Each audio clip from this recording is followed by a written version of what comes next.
into the heart the commitment they have to this country that we love. And so, sir, you speak until finished. We thank God for you, and we love you. Thank you for being here. And thank you, Mr. Blankenship. Yes, sir. God bless you. Yes, Speak to us. All right. It's a pleasure being here. I've seen some friends that I knew at Clemson. But anyway, I was stationed in Japan, the southernmost island, when North Korea invaded South Korea. They put my unit immediately on LSTs, the landing ship tank, and sent us to South Korea. We arrived at Busan on July 5th, 1950. We immediately moved as far northward as we could. We established positions on the Kong River. There were 800 of us in the battalion. My platoon was designated to go up to the Kong River and establish foxholes in about a half-mile area. The rest of the battalion was to my rear. But I had not been on the Kong River very long before 13 Russian tanks, T-34s, showed up. Fortunately, our Corps of Engineers had blown up the bridge. The Russian tanks could not cross over the bridge. But while we were there, and I was there for probably 4, 5, or 6 days, on one occasion, the North Korean Army got in boats and attempted to come across the river directly in front of my position. We were able to turn them. I saw them jumping out of the boats, swimming back to their side. They regrouped after they got on their side. They moved up the river about a half mile, and then they turned and got behind us and completely surrounded my unit. We were cut off. There was no way for us to get out. And practically everybody in my unit on that occasion was either captured or killed.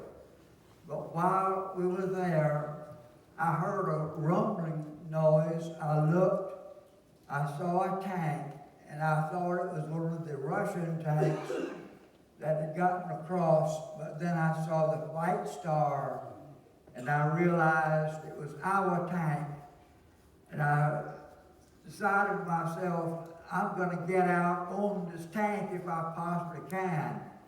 I hid until the tank got about 10, 12, 15 feet away.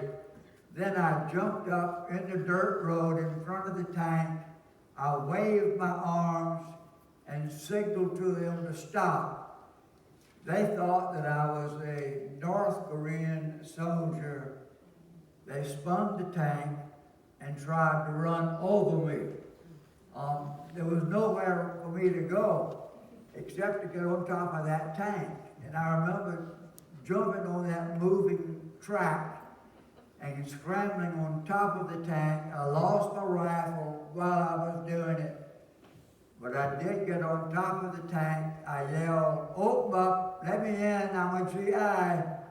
And I heard somebody inside the tank say, "That ain't no goop, that's a GI, let him in." The hatch opened, and I flew through that small hatch. But it was a relatively small tank. There was no place for me.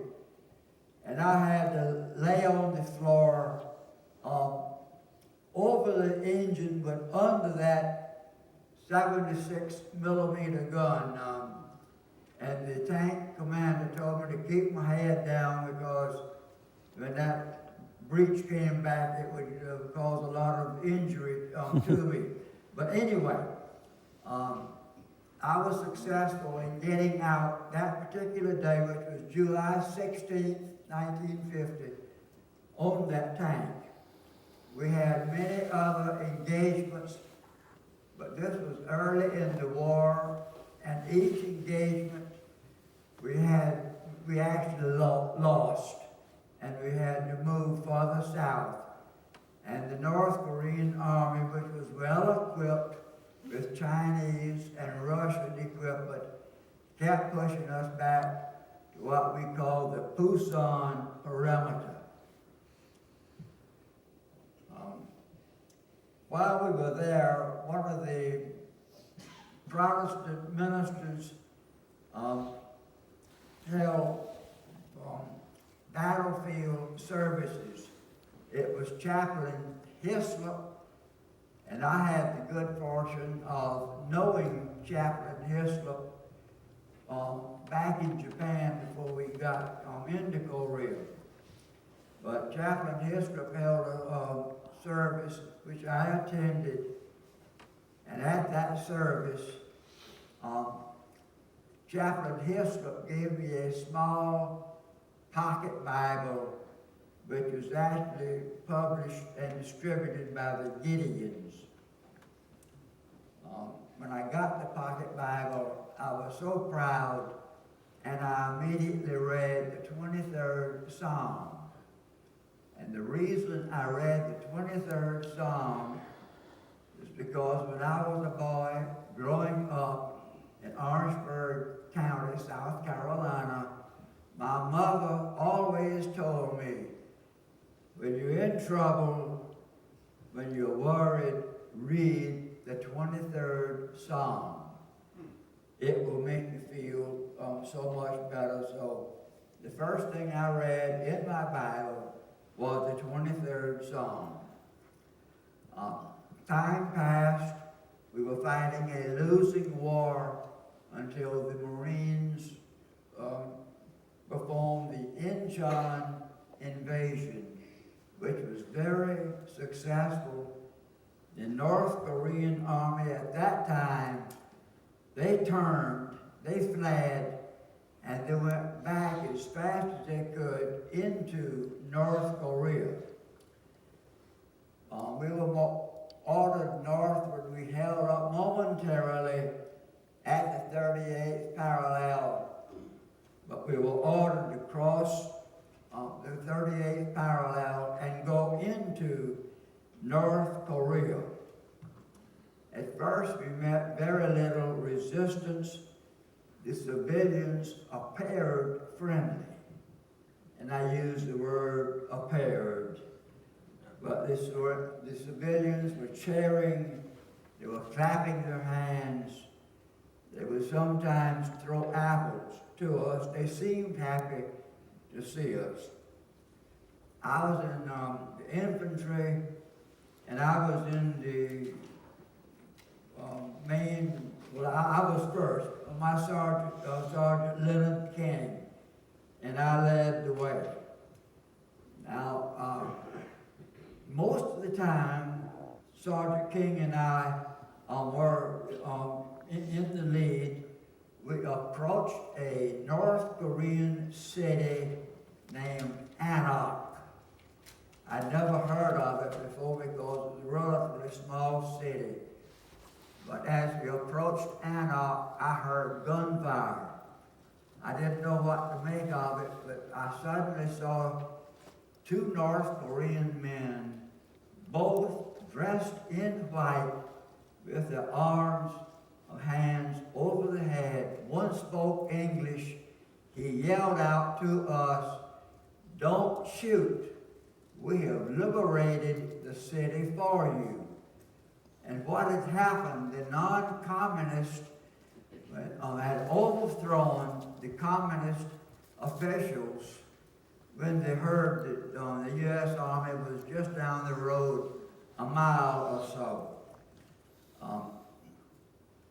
while we were in town, the non-communist faction opened a mass grave.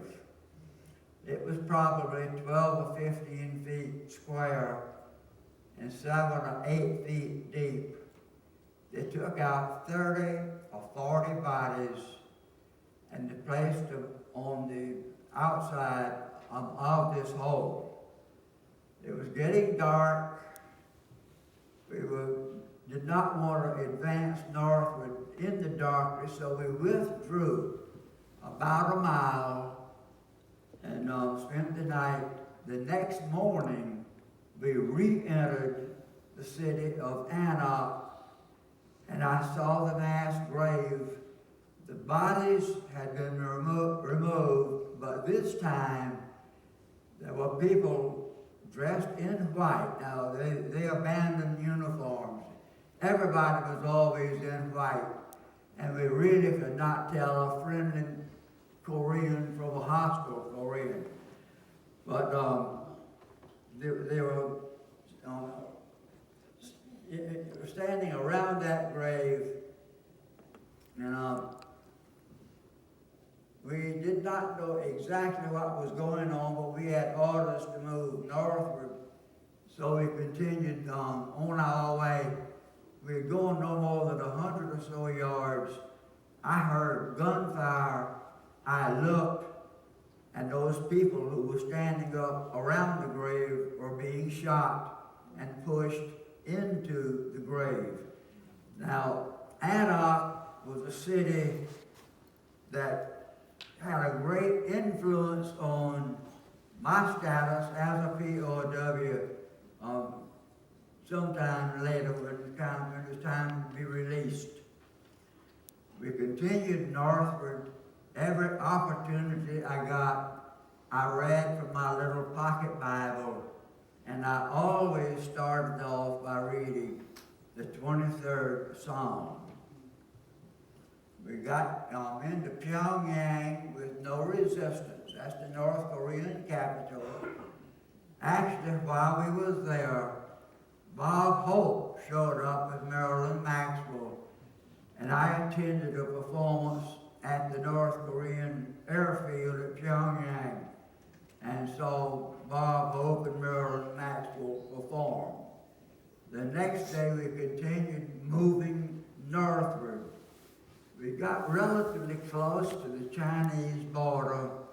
We reached the North Korean city of Anju, and we had orders to hold up at Anju and to establish defensive positions.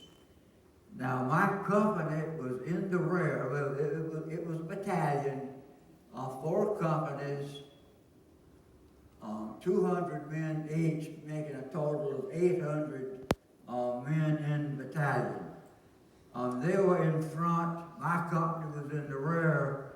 Then my platoon was in reserve. And the reason I was in reserve, my company commander said I'd been in Korea longer than anyone else. And he said, we'll put you in the rear. My response to him was, don't do me any favors. Because I'd been there long enough to realize that the North Koreans did not hit you head on. They would bypass you and then come up and hit you from the rear. Being in the rear, I sent Sergeant Hartwell Champagne, one of my sergeants, with his 12-man squad. I said, Sergeant Champagne, I want you to pick out an elevated location tonight. Don't do anything except just sit, look, and listen.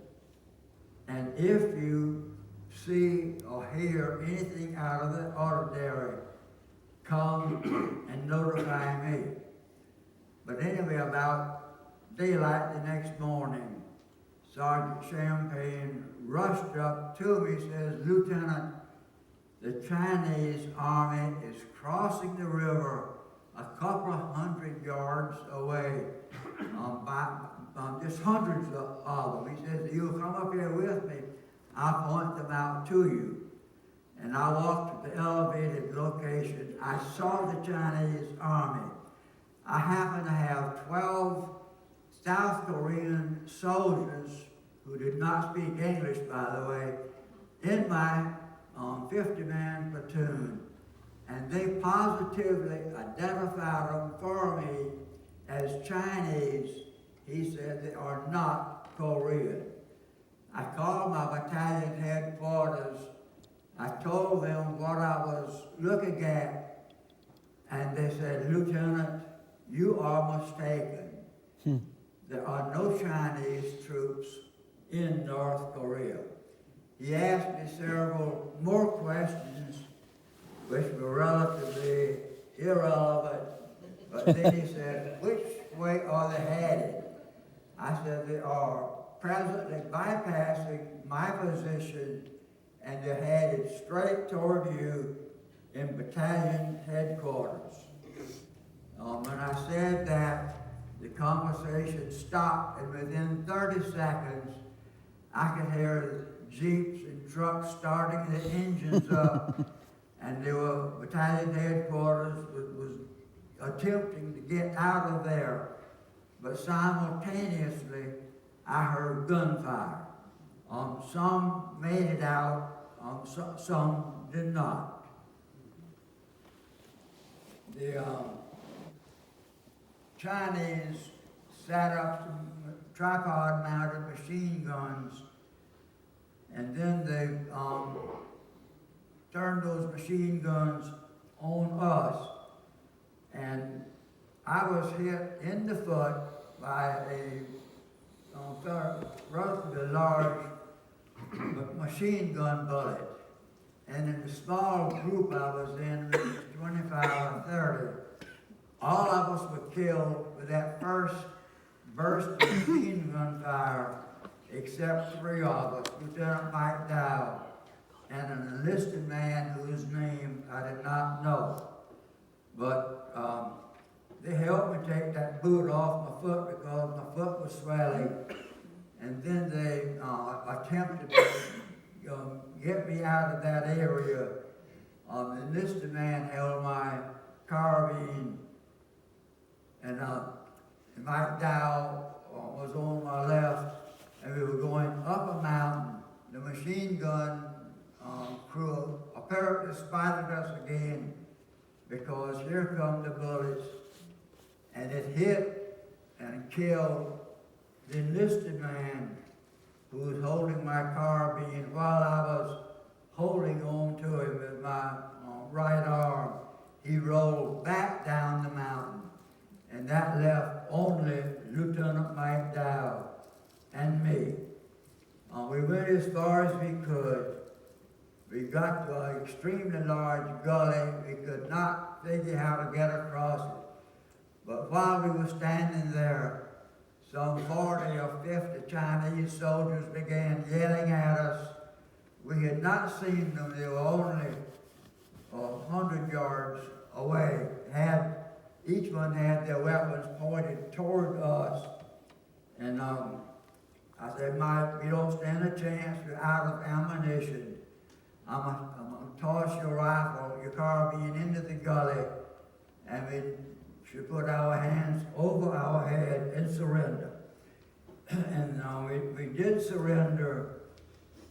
The Chinese soldiers were extremely angry. They threatened to kill us, but a Chinese officer showed up, and he did something I'd never heard of before. He was short. He was about that tall.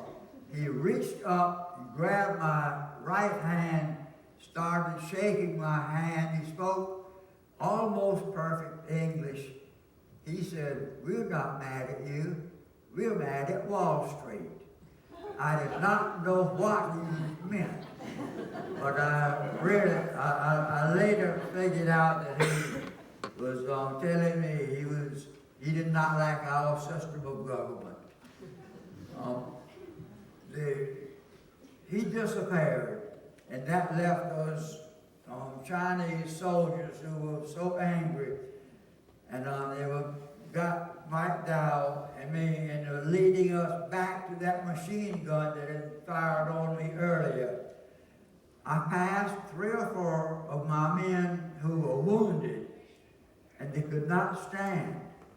And the Chinese kicked them and punched them and used bayonets trying to get them on their feet. But they were wounded too serious, they could not stand.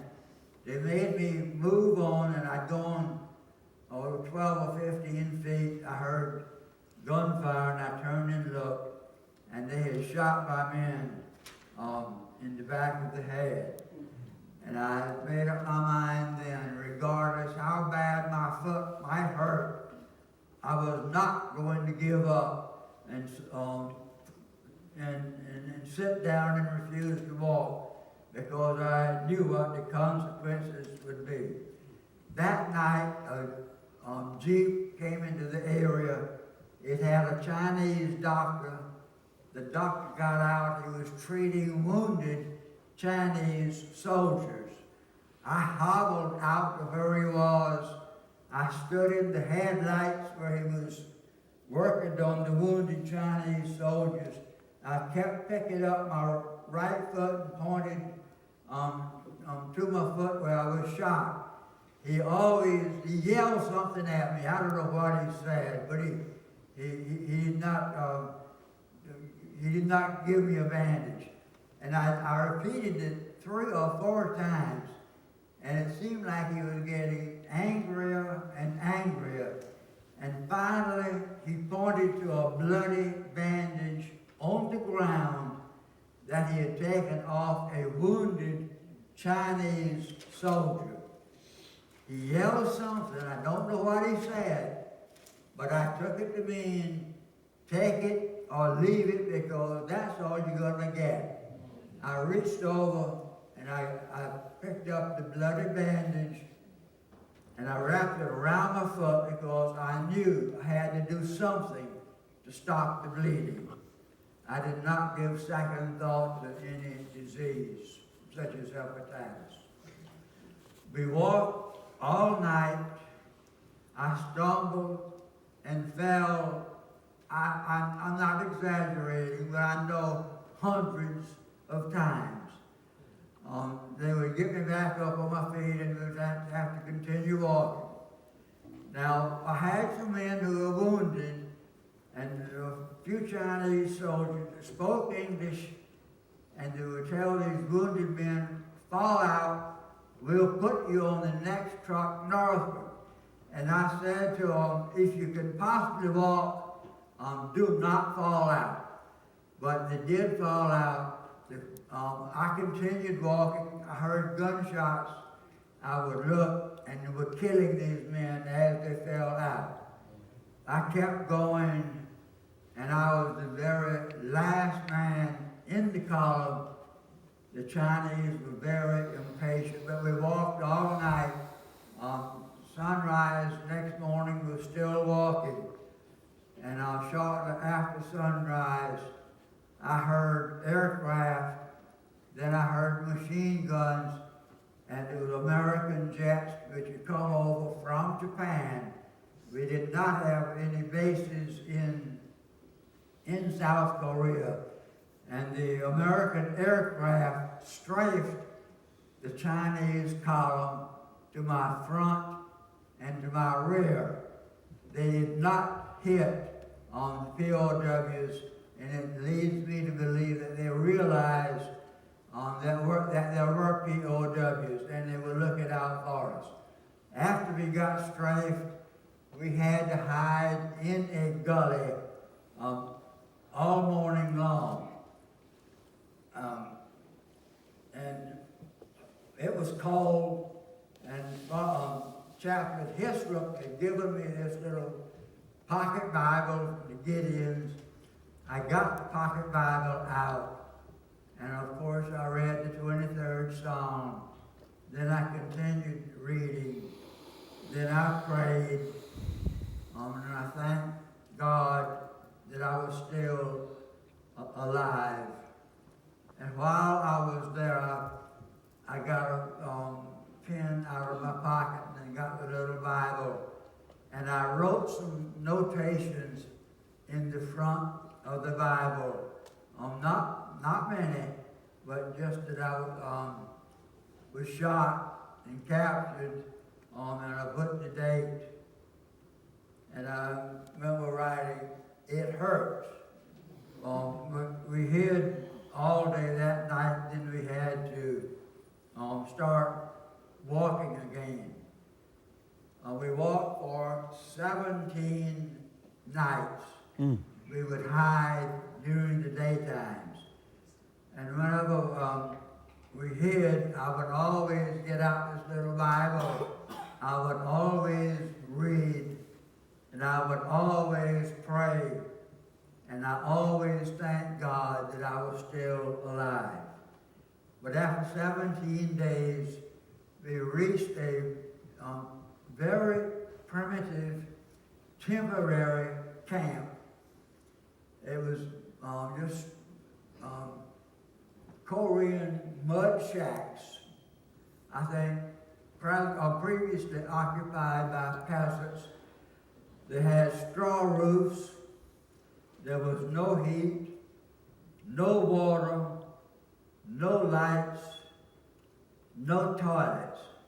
The rooms were extremely small, about 9 feet square. They put 12 wounded men into the room that I was in. We had to sleep on the floor, and space was so limited, we had to sleep on spoon fashion. And when one person turned, everybody had to turn. The meals they gave us, and I use the term meal kind of roughly because it was a cupful of millet seed, sometimes a cupful of grain sorghum seed, sometimes soap of dried field corn, which had been shelled off the cob and soaked in water. And on a few occasions, we got dried soybeans, no water. But fortunately, there was plenty of snow that we used to quench thirst. We were soon covered with lice, and these lice were about 1/4 of an inch long, and each of us would have dozens of lice on our bodies, in our clothing. Some of the wounded men got maggots in their wounds, and those that got the maggots in the wounds, one man that I can remember especially screamed out, "There are thousands, there are thousands." I said, "Thousands of what?" He said, "Worms." I looked, and there were actually screwworm maggots, and I was familiar with the maggots because we raised livestock on our farm back in Orangeburg County. But those that got maggots in their wounds, all of them eventually died. It was cold, and several men in the room with me lost fingers and toes due to frostbite. And I hate to say this, but there was a lot of crying. The men were young. Of course, I was young too. I had just turned 23. But they were younger than I was, and they were actually crying. And most of them calling out, delirious, calling out for Mama. While all this was going on, and we were in that shack for about 2 months, I picked out a little pocket Bible, and I silently read the Bible. One day I told them, I've got a Bible, and I've been reading it. Would you like for me to read aloud? And they said, yes, please read aloud. because we want to hear from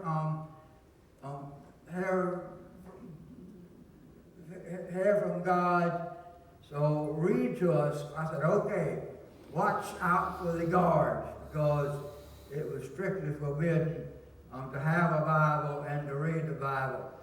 I read a chapter or two. I closed the Bible.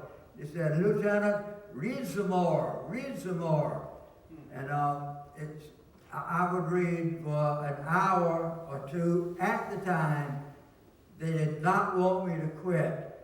And while we were there, I prayed aloud. I had never prayed aloud off the cuff before, but I knew I had to pray. And I prayed to the God to protect the wounded, the other 11 wounded men and me. It was a new experience for me, but I think it helped pull me through. After 2 months, they moved us from this valley about 7 or 8 miles away on the Yalu River, separating North Korea and China. It was referred to as Camp 5, and it was actually the largest P.O.W. camp that they had. It held almost 2,000 P.O.W.s. It was very primitive again. It was cold. It was crowded. And there was no water, of course. And one day, shortly after I got there, I had a stick to use as a crutch, and I was hobbling around looking for anything that I could find to eat or to use in any way. I saw a man huddled over a small fire, and he had a piece of tin with the edges turned up, and he was melting snow. And he called out to me, "Would you like to have a drink of water?" It was another P.O.W. And I said, yes. And he gave me about a half canteen cup of melted snow, and it tasted so good. And he introduced himself as Father Emil Capon from Pilsen, Kansas. And in talking with Father Capon on that particular day, I said to him, "This is the first drink of water I have had since I was captured 2 months ago." But there was plenty of snow. In Camp 5, within the barbed wire fence, there were the ruins of a church. All that was left were the concrete steps. It was a brick church, and the bricks were laid on the ground. Beside the church, there was a very small shack made out of mud. I took it upon myself. I sneaked into that little shack, and noticed the walls were plastered with pieces of paper. I got up close to them. It was dark, and there were church bulletins.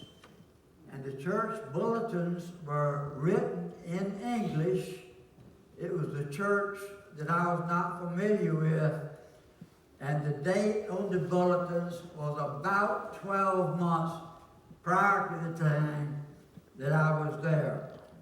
And I did not realize it at the time, but there were 6 or 7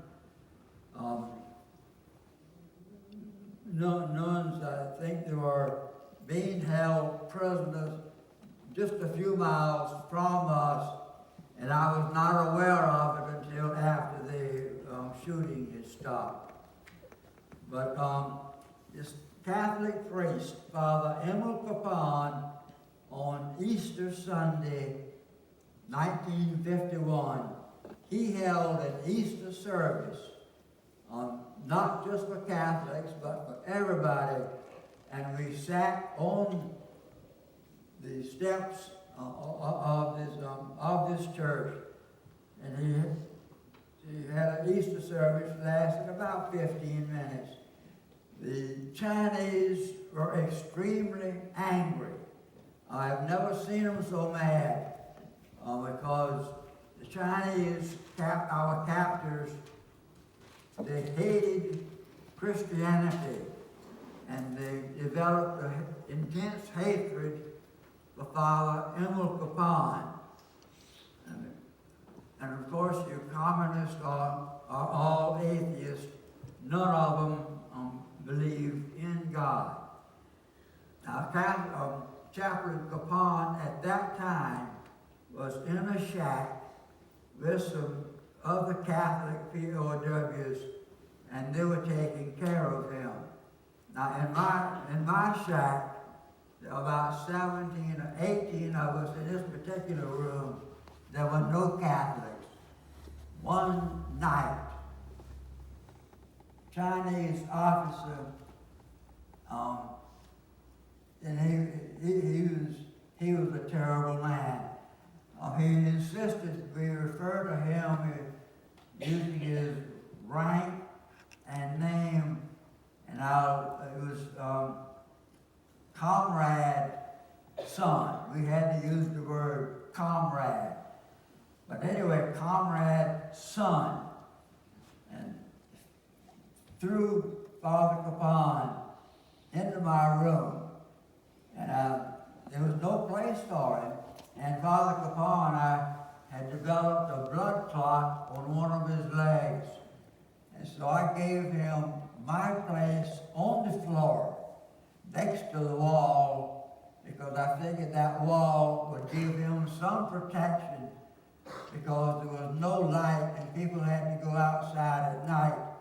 And he would have a little more protection if he slept in my location on the floor. And he became very ill. I did what I could to help him.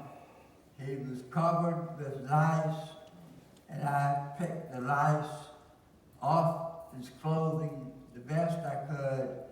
I tried to clean his clothing as best I could. And it's very difficult cleaning anything when you have no water.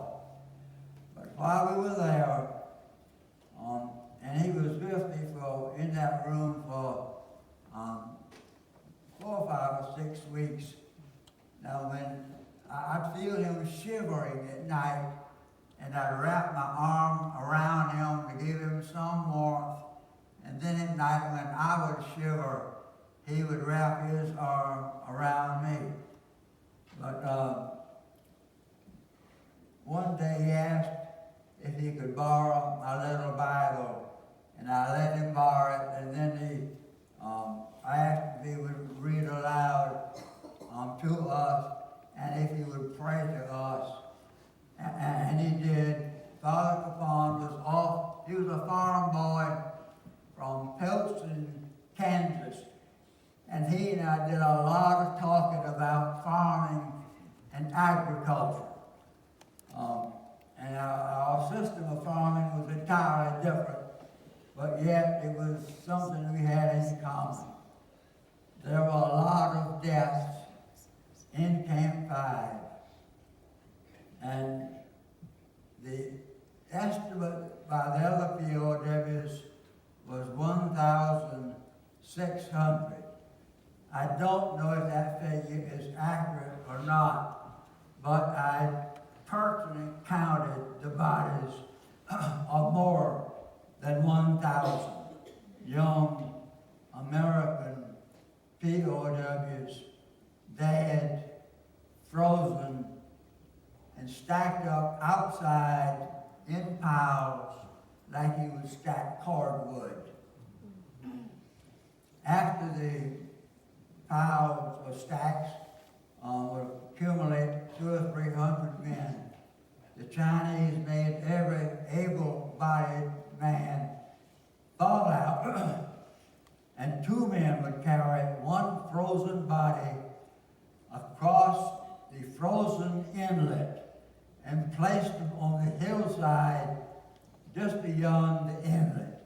There were no shovels or picks, and what they did, they placed the bodies on the snow and then covered the bodies with snow. They left one dog tag with the bodies, which the Chinese confiscated almost immediately.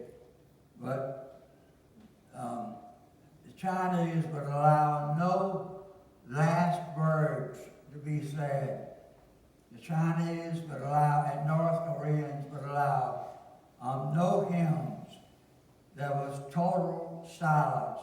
We could not say any prayers. And those bodies were covered with snow and just left there. Now, in the meantime, the Chinese were getting more and more angry with Father Capon. And one day they came in unannounced, and there were 4 or 5 of them, and his comrade's son said, "We are taking Capon to the hospital." Well, we knew what the hospital was. It was an abandoned Buddhist monastery on top of the ridge overlooking our camp. They called it hospital.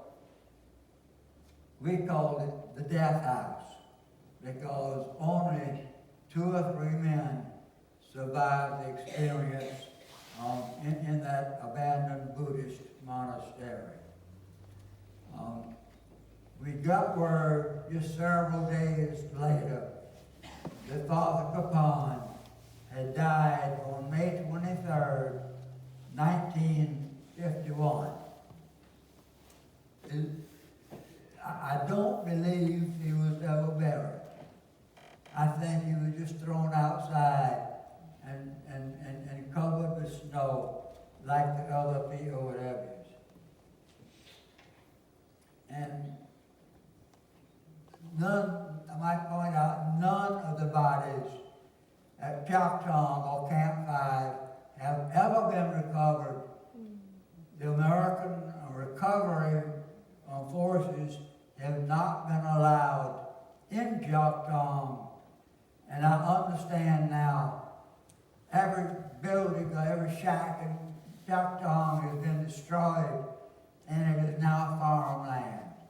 And I think that was deliberate by the North Koreans and the Chinese. Now, in October of that same year, they pulled the officers out of Camp 5 and sent us 6 or 7 miles away to Camp 2. It was a large schoolhouse, and we slept on the floor. There was no heat, except the Chinese did make a few homemade stoves using 30-gallon oil drums. They put the homemade stoves in the hallway. Then they ran the stovepipe overhead in our sleeping quarters, and out the stovepipe went out the wall on the opposite side. The North Koreans would not give us any wood. So what little wood we got came by barge from China. And I can remember many, many work details, walking a couple of miles to the barge landing, getting an armful of wood and carrying it in my arms like that back to the camp. And we would light those homemade stoves for just an hour or 2 at night. It gave us some heat, but not a whole lot. Now, while we were there, the Chinese and North Koreans established what they called a library. It was strictly a propaganda room. Everything in this room was communist, and it was anti-American. And there were also large photographs over the windows of Mao Zedong, Joe Stalin, and Chow En-lai, and other communist officials. They had an armed guard on the library 24 hours a day. One bad day they had the political indoctrination session in the library. The armed guard went outside. The meeting broke up. There were 3 of us left. Major McAbee and Lieutenant Charles began. He was from Czechoslovakia and he spoke Russian. But we could hear the guard outside stomping his feet on the frozen ground. The meeting broke up. There were 3 of us left. We said to ourselves, now is our opportunity to destroy this so-called library. And we did. And there was, we got by with it for about a month. One day they called me out. They accused me of destroying the library. I denied it. Then they pulled out Major McAbee's confession. He said, read this. And I read it, and Major McAbee had confessed, and he had implicated me. He did not implicate Lieutenant Began. And I said, Major McAbee did not write this. Now what I was doing, I was stalling for time. I wanted to read that confession again and memorize it because I knew I would have to write a confession. And I wanted to write exactly what he wrote. And I did. But things got rough on us from that point on. And one day, about a year and a half or 2 years after my capture, I'm doing the political indoctrination session. It was cold, but we were outside. They brought large black and white photographs about that wide and that high, pictures of the mass grave at the North Korean city of Anok. And Comrade Sun, it was always given to us first in Chinese language or Korean, then translated to English. He kept repeating, this is proof positive of the atrocities committed by the United States Army in the North Korean city of Anok. I knew he was lying, and because that's where I saw the mass grave. But anyway, after 10 or 15 minutes of that, I foolishly stood, which was against the rules. I said, it is a lie. The atrocities in Anok were committed by North Koreans against North Koreans. He yelled at me, how do you know? I said, I was there. I saw what happened. I should not have said it. He called for the guards. They dragged me out of camp, took me about a mile away to an isolated area, 2 or 3 mud shacks surrounded by a rock wall about 5 feet high. He said, take your clothes off. So I undressed. Then he said, stand at attention. So I stood at attention outside in the middle of that compound.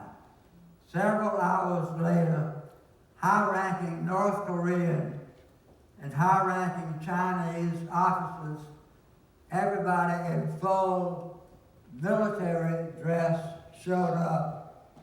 Am I talking too long? That they showed up, they went inside and they held a trial for me while I was naked outside. Then after 3 or 4 or 5 hours, comrade's son came out, said, "Put your clothes on."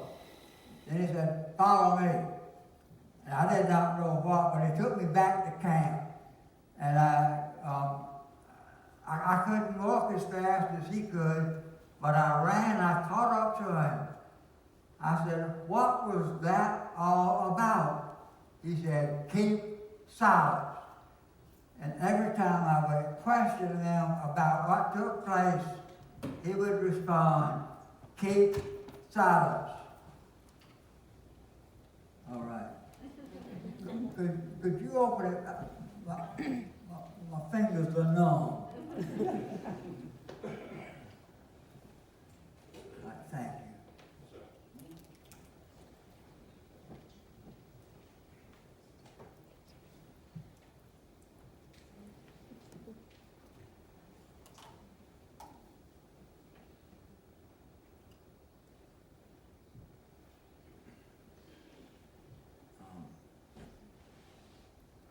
Now I've forgotten where I was.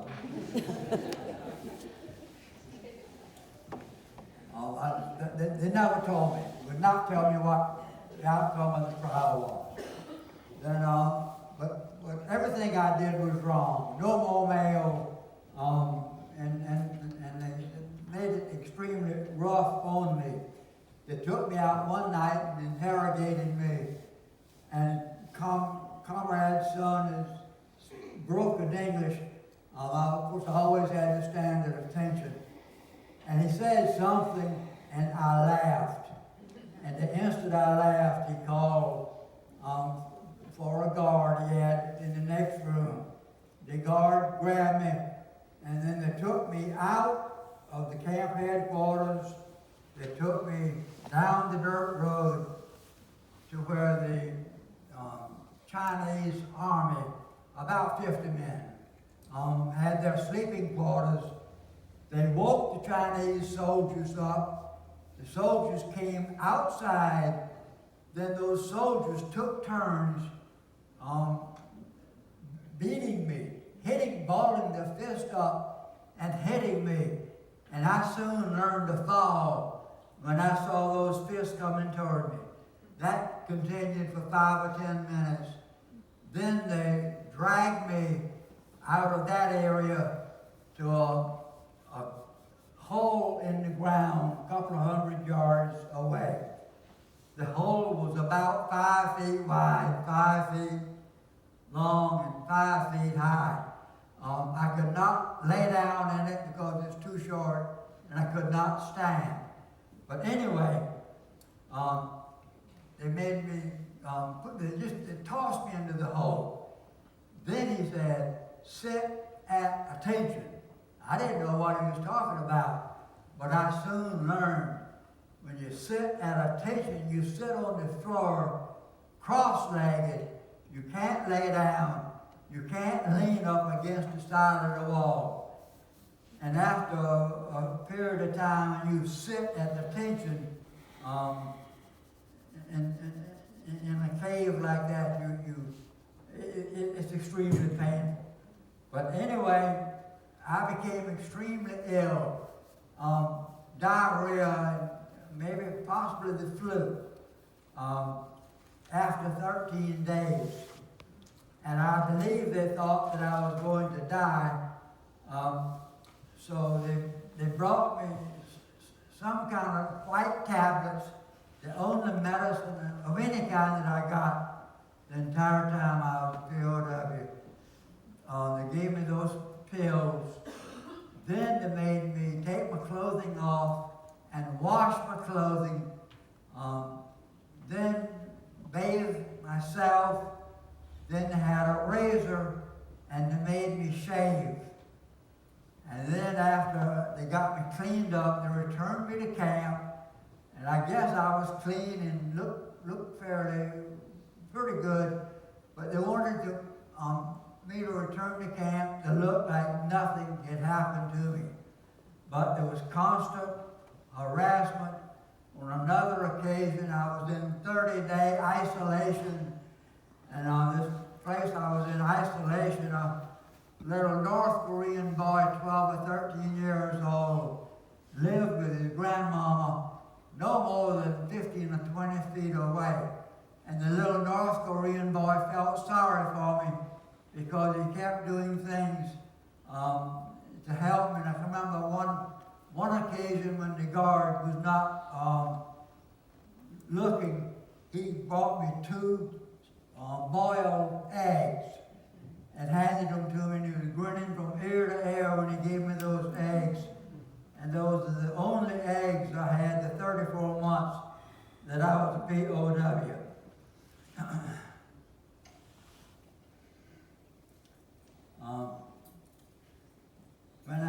When the going got rough, I would always get my little pocket Bible and read my Bible, and then I would pray. I suffered from beriberi, and there were several American doctors who were P.O.W.s. Dr. Sid Atkinson from Minnesota verified that I had beriberi. He said I had acute infectious hepatitis. I had night blindness. I could see absolutely nothing at night. And I lost 4 teeth. And a P.O.W. camp is a bad place to have a toothache. Finally, they got us together and announced that the war was over with. They said the shooting is stopped. There would be a 30-day P.O.W. exchange. Each day, each side would release equal percentages of POWs. And the final day would be September the 5th, 1953. Well, they took us by truck to a railroad terminal, then they put us on boxcars, and then they carried us down near the point where North Korea joins South Korea, a city named Panmunjom. And we got to Panmunjom. Each day, everybody would fall out. You'd have to listen for your name to be called. But 30 days came and passed. I listened very intently for my name. My name was never called. And on the final day, which was September the 5th, 1953, everybody in the compound had been released except me. Now, there might have been others in other compounds not released also, but I'm not aware of it because I had no way of communicating with anybody in another compound. I questioned Comrade's son. I said, I thought the P.O.W. exchange was supposed to end today. He said, that's right, it's over. I said, what do you mean it's over? I'm still here. He said, you are not a P.O.W. You are a war criminal, and you will not be released. And that was shocking. I had no earthly idea. They thought I was a war criminal. Then I said, what would I do to become a war criminal? He answered me with 2 words, remember Anak. And that was a North Korean city where they had the mass graves.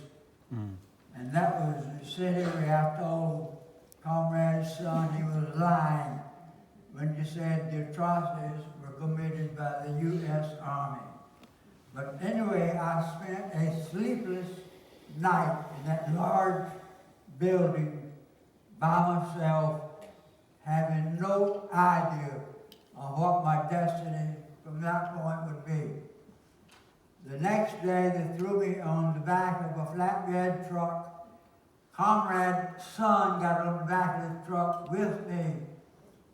He said, well, the truck stopped. He said, walk. He pointed out a path to me. And it was a real narrow footpath about so wide. And I had no idea where that path went. He said, walk down that path. It is mined on both sides. If you step off the path, you will be killed. And I hesitated apparently because he yelled, move! And that was the last word ever spoken to me by either a North Korean or Chinese officer. And then walking down that path, I walked for more than an hour, almost 2 hours. I realized I was walking across the DMZ. We separated North and South Korea. All the other POWs were taken released by truck, but here I was by myself walking down that path. And while I was walking, I reached in my pocket. I clutched the little Bible. I did not open it and read because I had to see where I was walking. But I prayed while I was walking. It took me a couple of hours. And then I kept looking ahead of me. I saw a vehicle. I recognized it as an ambulance. I recognized the white star, and I knew that it was a U.S. Army ambulance. As I got closer, a U.S. Army major called out to me, "Are you Lieutenant Funchess?" I said, "Yes, sir." Then he said, "Lieutenant, you don't realize how lucky you are to be here. They were holding you as a war criminal. We had war criminals. Also, last night, both sides agreed to exchange war criminals.